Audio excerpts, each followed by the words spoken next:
अस्सलामु अलैकुम वरहमतुल्लाहि वबरकातुह। उम्मीद करता हूँ आप खैर व आफियत से होंगे। आसान और मुख्तसर तजवीदुल कुरान कोर्स की अल्हम्दुलिल्लाह ये क्लास नंबर 5 है और क्लास नंबर 5 में हरूफ मद्दा के कवाइद को पढ़ेंगे। और कुरान पाक में हरूफ मद्दा 20,000 से ज़्यादा मरतबा हैं। इसका मतलब ये हुआ आज की क्लास के ज़रिए कुरान पाक के 20,000 से ज़्यादा हरूफ को पढ़ना सीखेंगे।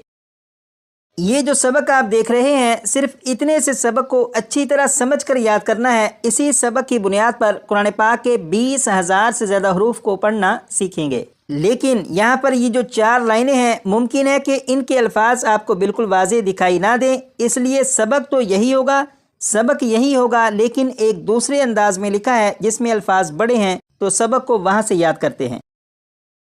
यहाँ पर देखें लिखा है हरूफ मद्दा 3 है, हरूफ मद्दा 3 है, 6 मरतबा पढ़ेगा। अब यहाँ से पढ़ेंगे अलिफ वाव या, अलिफ वाव या, 6 मरतबा पढ़ेगा। यहाँ पर आपने पढ़ा हरूफ मद्दा 3 है, वो जो हरूफ मद्दा 3 है वो यहाँ पर लिखे हैं अलिफ वाव या। यहाँ पर देखें लिखा है अलिफ से पहले ज़बर हो तो अलिफ मद्दा होगा, अलिफ से पहले ज़बर हो तो अलिफ मद्दा होगा, इसे भी 6 मरतबा पढ़ेगा।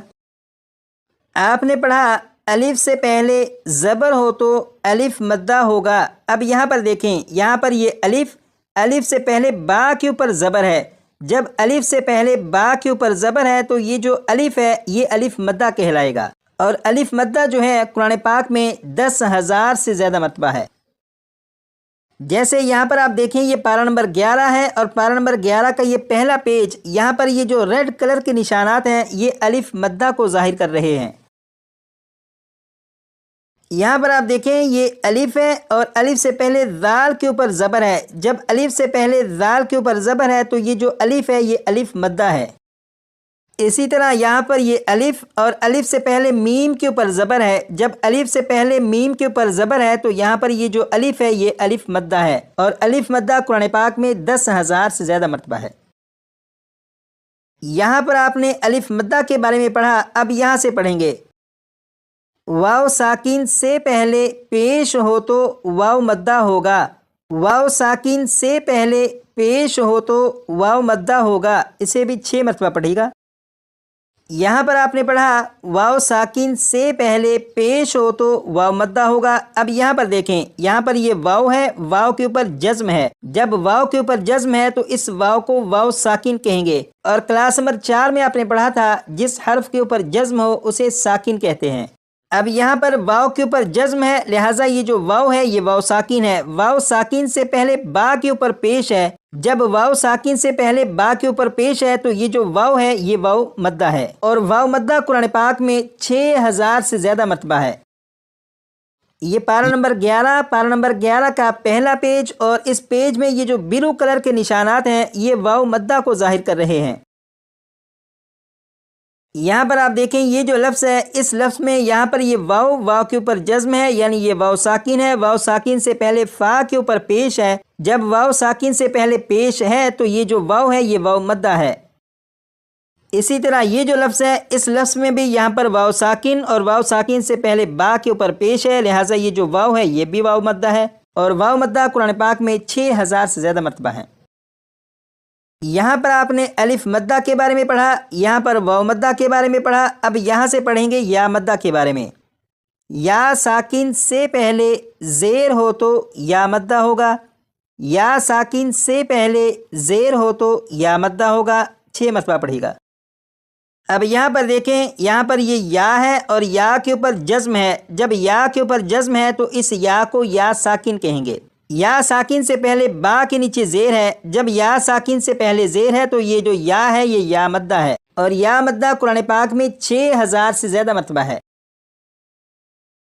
यहाँ पर आप देखें ये पारा नंबर 11 का पहला पेज, इसमें जो ग्रीन कलर के निशानात हैं ये या मद्दा को जाहिर कर रहे हैं। यहाँ पर आप देखें ये जो लफ्ज़ है इस लफ्ज़ में यहाँ पर ये या के ऊपर जज्म है, यानी ये या साकिन है। या साकिन से पहले लाम के नीचे ज़ेर है, लिहाजा ये जो या है ये या मद्दा है। اسی طرح یہ جو لفظ ہے اس لفظ میں بھی یا کے اوپر جزم یعنی یہ یا ساکن ہے، یا ساکن سے پہلے میم کے نیچے زیر ہے، لہٰذا یہ بھی یا مدہ ہے، اور یا مدہ قرآن پاک میں 6000 سے زیادہ مرتبہ ہے۔ سب سے پہلے آپ نے الف مدہ، اس کے بعد واو مدہ اور اس کے بعد یا مدہ کے بارے میں پڑھا، یعنی حروف مدہ کے بارے میں تو آپ کو معلوم ہو چکا، لیکن اب سوال یہ ہے کہ حروف مدہ کو پڑھیں گے کس طرح؟ تو اس سوال کا جواب یہاں پر لکھا ہے، حروف مدہ کو ایک الف کے برابر کھینچ کر پڑھتے ہیں۔ حروف مدہ کو ایک الف کے برابر کھینچ کر پڑھتے ہیں، 6 مرتبہ پڑھیے گا۔ آپ نے پڑھا حروف مدہ کو ایک الف کے برابر کھینچ کر پڑھتے ہیں، اس کا مطلب یہ ہے کہ قرآن پاک میں جو 20,000 سے زیادہ مرتبہ حروف مدہ موجود ہیں وہ جہاں پر بھی آئیں انہیں ایک الف کے برابر کھینچ کر پڑھیں گے، جیسے یہ الف مدہ، یہ واو مدہ اور یہ یا مدہ ہے۔ لیکن یہ جو الف مدہ ہے اس میں الف کو نہیں کھینچیں گے، بلکہ الف مدہ میں الف سے پہلے جس حرف کے اوپر زبر ہو اس حرف کو ایک الف کے برابر کھینچیں گے، جیسے یہاں پر الف سے پہلے با کے اوپر زبر ہے، لہٰذا با کو ایک الف کے برابر کھینچ کر پڑھیں گے۔ اسی طرح یہ جو واو مدہ ہے یہاں پر واو ساکن سے پہلے با کے اوپر پیش ہے، لہٰذا با کو ایک الف کے برابر کھینچیں گے۔ یہاں پر یا ساکن سے پہلے با کے نیچے زیر ہے، لہٰذا با کو ایک الف کے برابر کھینچ کر پڑھیں گے۔ اب ان کی پریکٹس کریں گے وہ اس طرح کہ سب سے پہلے با کو 3 مرتبہ میں پڑھوں گا ایک الف کے برابر کھینچ کر، اور اس کے بعد پھر 6 مرتبہ پڑھیے گا۔ بسم اللہ الرحمن الرحیم، با با با 6 مرتبہ پڑھیے گا۔ اب یہاں سے پڑھیں گے بو بو بو، 6 مرتبہ پڑھیے گا۔ اب یہاں سے پڑھیں گے بی بی بی، 6 مرتبہ پڑھیے گا۔ آج کی کلاس میں حروف مدہ کا جو سبق پڑھا، یہ حروف مدہ قرآن پاک میں 20,000 سے زیادہ مرتبہ ہیں۔ جیسے یہاں پر آپ دیکھیں پارہ نمبر 11 کے اس پہلے پیج میں یہ جو بلو کلر کے نشانات ہیں یہ حروف مدہ کو ظاہر کر رہے ہیں، تو آپ دیکھیں کہ صرف اس ایک پیج میں کتنی زیادہ مرتبہ حروف مدہ موجود ہیں جن کے بارے میں آپ کو معلوم ہے کہ انہیں کس طرح پڑھنا ہے۔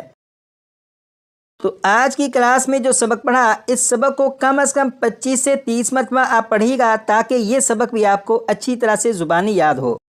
آج کے لیے اتنا ہی، مزید پڑھیں گے کلاس نمبر 6 میں۔